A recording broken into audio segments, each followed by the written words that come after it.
येशू 5,000 लोकायले जेवण देते. येशूने आपल्या प्रेषिताईले प्रचार करण्यासाठी आणि लोकायले शिक्षा देण्यासाठी खूप साऱ्या अलग अलग गावात पाठवले. जेव्हा ते वापस आले जती येशू होता, तेव्हा त्याईनं त्याले सांगितले की त्याईनं काय केले होते. तेव्हा येशूने त्याईले समुद्राच्या दुसऱ्या बाजूने त्याच्या सोबत एका शांत ठिकाणी जाऊन काही वेळ पर्यंत आराम करायला बोलावले. तेव्हा ते एका डोंग्यात बसले आणि समुद्राच्या दुसऱ्या बाजूने गेले. पण तती खूप सारे असे लोक होते, त्याईनं येशूले अन शिष्याईले डोंग्यात जाताना पाहिले होते. तेव्हा ते लोक त्याच्याही पहिले समुद्राच्या दुसऱ्या बाजूने जाण्यासाठी समुद्राच्या काठाने धावत आले.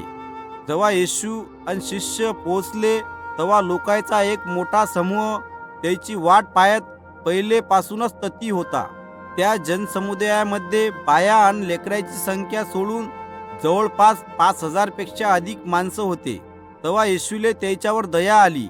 येशूले ते लोक मेंढपाळ नसलेल्या मेंढरासारखे दिसून आले, म्हणून त्याने त्याईले शिकवण दिली आणि त्याच्यामध्ये जे लोक बिमार होते त्याईले बरं केलं.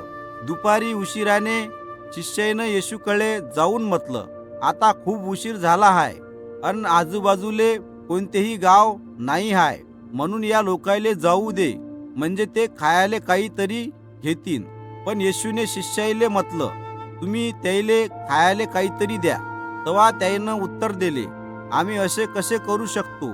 आमच्यापाशी फक्त 5 भाकरी आणि 2 लहान मासोया आहेत. येशूने आपल्या शिष्याईले म्हटलं की लोकांच्या जनसमुदायाले गवतावर 50-50च्या पंक्तीने बसायले सांगा. मग येशूने त्या 5 भाकरी आणि 2 मासोया घेऊन वर अभयाकडे पाहिले आणि त्या जेवणासाठी देवाले धन्यवाद केला. मग येशूने त्या भाकरी आणि मासोयाचे तुकडे केले.